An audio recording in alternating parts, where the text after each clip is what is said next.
If you've been keeping an eye on older maps these past few years, you've probably seen a name pop up again and again. Chicken 10. He's found his niche within Osu by dominating old map leaderboards, mainly going for SS's and number 1 spots.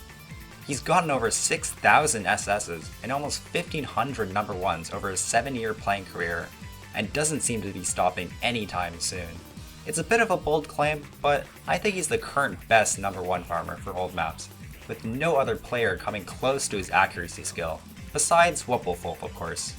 From looking at his accumulated number 1s, nothing seems to faze him. Precision, awkward timing, speed, aim, finger control, low AR, feels like he's mastered it all.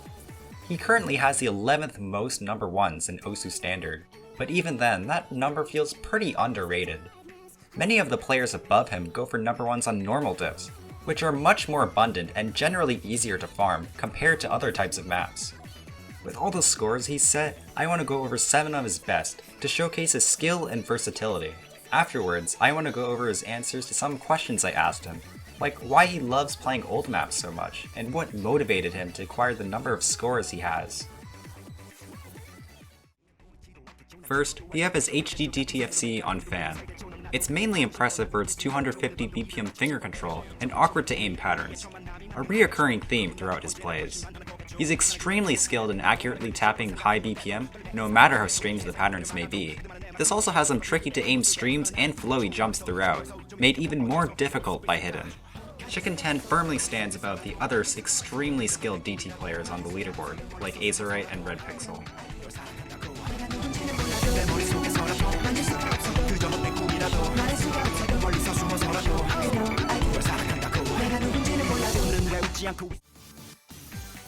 This play's a little funny to me, since the circles follow literally nothing. The map is almost entirely CS 6.5 circles, and the mapper just made up rhythms in his head and rolled with it, I guess. The rhythms seem pretty tricky to follow for everyone except Chicken 10, who's gone around 1% better accuracy than some extremely skilled old map players like Toy, Carthy, and Wuppelfolk.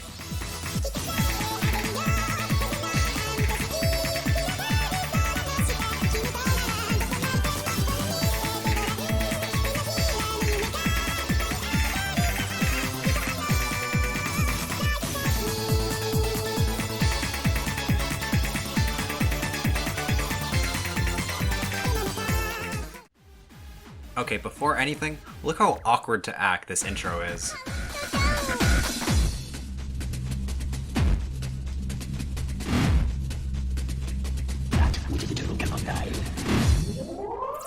So far, we've seen him play more flowy maps, or show off his tapping speed, but here's a clean aim score from him.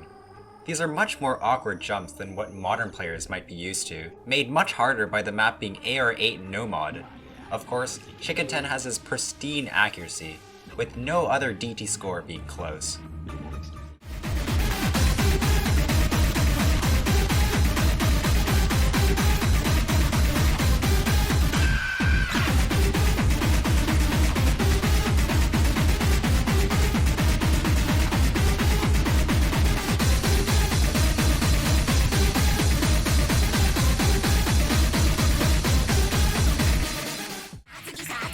Here, we see more of his precision skill. CS7 and 255 BPM is a really tough combination. At higher BPMs, it becomes very easy to strain your aim hand, making precise movements very difficult. Also, it might not have been obvious in other maps, but here it's much easier to see one of the main themes of older mapping, following the vocals. You can see the mapper follow the vocals' rhythms exactly, making many tricky to tap sections, which contain a good mix of doubles and triples. Compared to modern mapping, where mappers don't often follow the main melody or vocals, opting to follow other background rhythms. Anyway, Chicken 10 once again excels in old map rhythms, of course getting the number 1 spot on the map's leaderboard.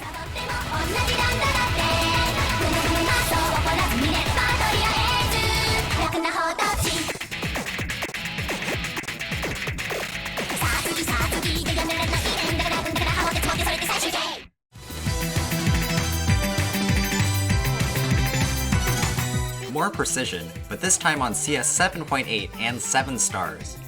This map is mainly tricky for its awkward stream angles and long sliders, which can be hard to catch slider ends on with the small circle size. Also, according to Chicken10, he has other CS 7.8 plays that are much more impressive to him, like his Prisoner of Love 3 mod FC. Prisoner of Love is mapped in a much more old map style, with very strange patterns and interesting rhythms, to say the least. However, he believes this is the more visually interesting score, since it can be hard to tell why an old map may be difficult by just watching a video.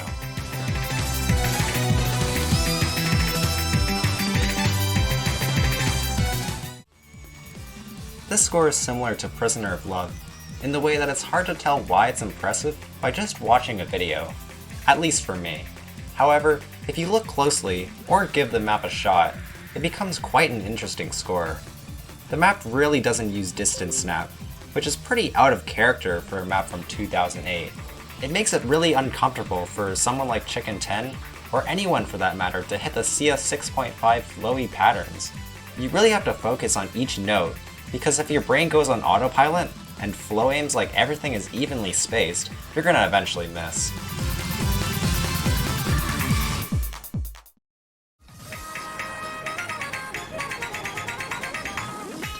Now, one thing I want to get out of the way is I feel like many people would have the initial reaction that these old map scores aren't as impressive as what modern players can pull off nowadays, which I'm not going to argue whether that's right or wrong, but Chicken10's impressiveness doesn't solely come from his individual scores that he can pull off, but the fact that he's done this thousands and thousands of times. As time passes, the amount of people who care to grind out leaderboard scores on old maps, it gets lower and lower. So I think it's very awesome to see a player like Chicken10 exist in its day and age, who still appreciates old maps and is also skilled at them to this degree. There's really no other players with the amount of old map number ones as he does, and it's the kind of dominance I don't think any other old map players were expecting. I thought someone with such a unique playstyle must have interesting opinions or thoughts to share about the game, which is why I decided to interview him. Despite asking pretty basic questions, I was really impressed by the thoughtfulness of his answers.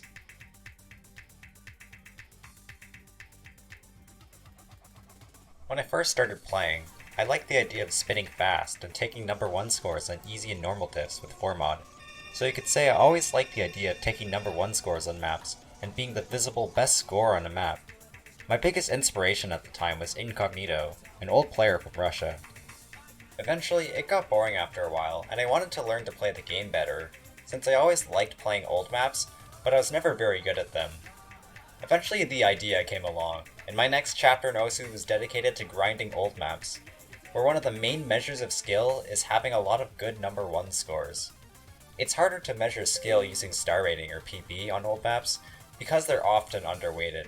Having lots of scores high on the leaderboard is the best way to show you can apply your skills to a variety of maps.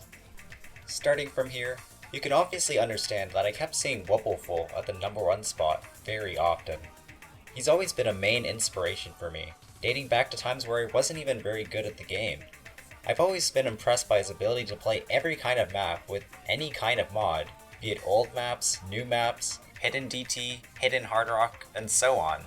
It was always rough at the beginning, since he was always so ahead of his peers on old maps, but when I got good enough, I couldn't help but snipe some of his scores, mostly because he was number 1 on them. His skill, combined with how down-to-earth he is, makes him one of the most legendary OSU players of all time to me. Why I originally liked old maps is because when I was first starting the game, I always liked the style of mapping for the simplistic yet very fun patterns. Loving old maps is the main reason I want to grind scores on them. It was purely done because I love them, and not because I wanted to get good at them. The best explanation I can give is that they make much more sense than newer maps. The mapping ideas used in old maps were very simple, with them often having a very clear structure and symmetry. I'd say old maps always felt more natural to me than maps that were ranked later on. I've never played an old map that I would completely dislike, since the ideas behind old mapping are so appealing to me.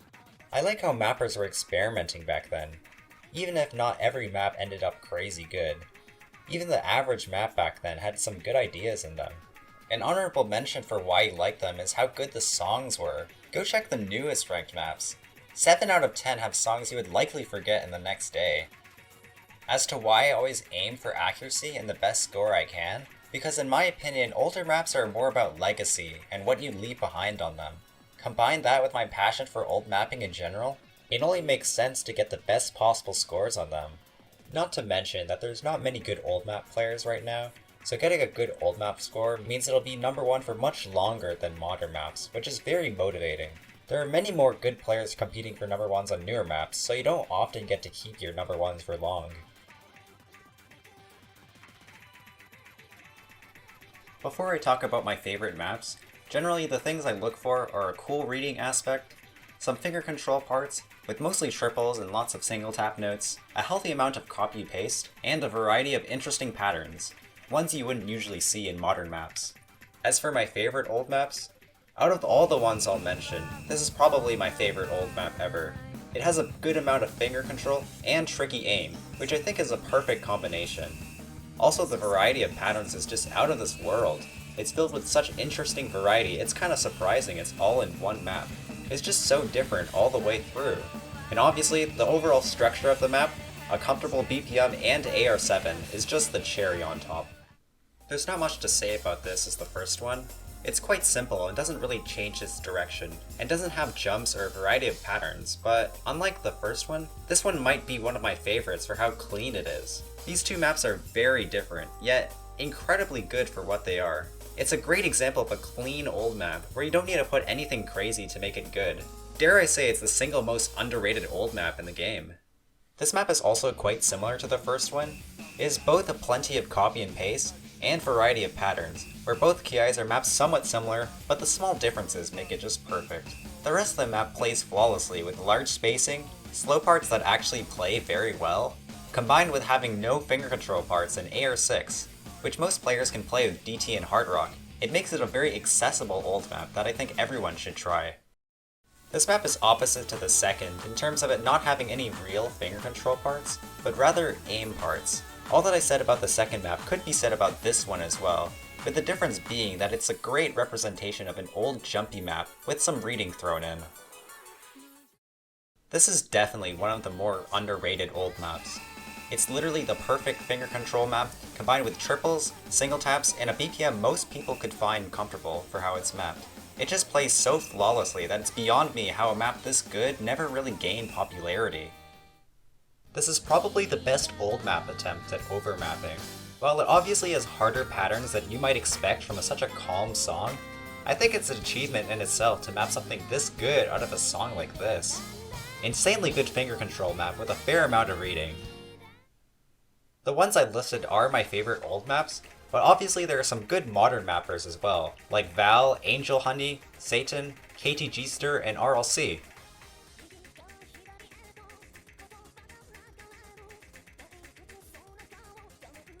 Most happy would definitely be improvement and the amount of good people I met through the game.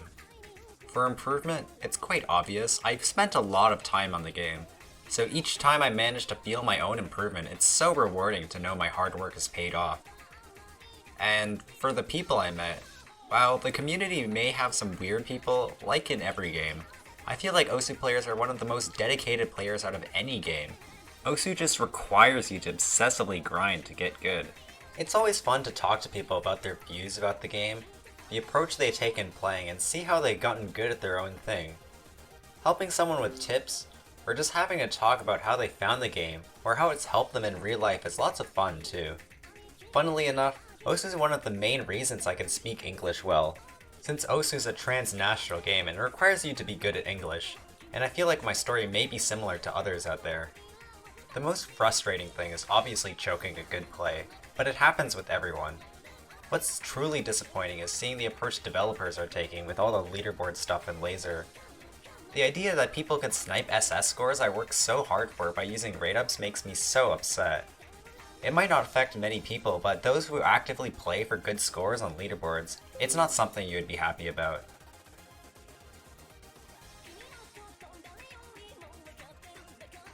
My only long-term goal is to keep playing for fun, trying to get better at everything I currently play, and improving my aim to access other maps I can't FC right now.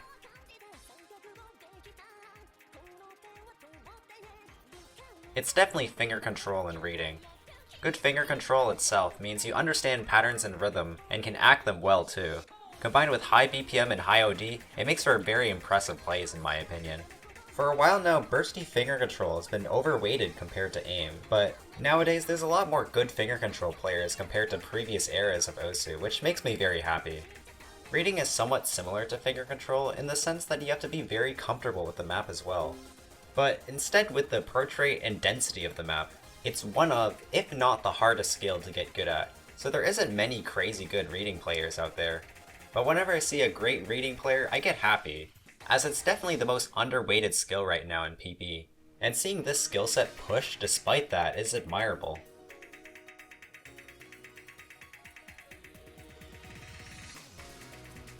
When I was first training my accuracy, I kept asking people around me how to get good at old maps. I kept getting answered that the only solution was to play more and just get the feeling of old maps. And now I gotta say that's 100% true. Old maps, especially the ones with high OD and low star rating, can be really hard to get into. You might not understand why you're getting 100s everywhere and why you're losing AC, clicking seemingly perfectly in rhythm. Old maps are all about playing them more. It's a completely different style of mapping and it requires a lot of dedication to get good at them. And for those who really want to get good at them, I recommend playing them much more than you would modern styles of maps. It goes without saying that rhythms on new maps versus old maps are just way too different.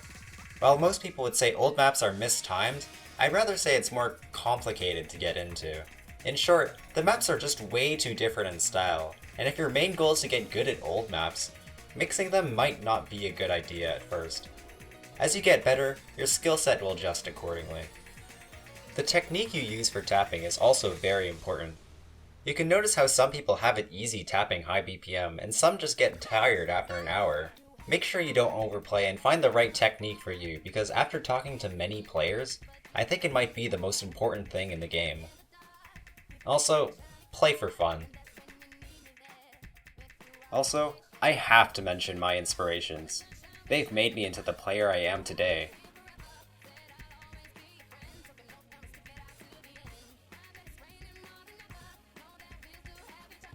That's the end of the Q&A, and honestly, going through making this video has given me much more of an appreciation for old maps and leaderboard players. As the community gets more and more competitive, our attention is usually on players who can farm or perform well in tournaments. However, there are still excellent players out there like Chicken10 who take a more traditional approach to the game. If you've never tried old maps or playing for leaderboard spots before, I really recommend you give it a shot. Osu's greatest strength as a game, in my opinion, is the hundreds and thousands of ranked maps just waiting for you to play, all with competitive leaderboards. If you aren't downloading new maps regularly, I feel like you're missing out on a core part of the Osu experience. Earlier, Chicken10 mentioned how there's not many active old map players, and that's really sad to hear, especially considering old maps were once all the game had. Hopefully Chicken10 can inspire you to try some old maps, even if it's just one or two.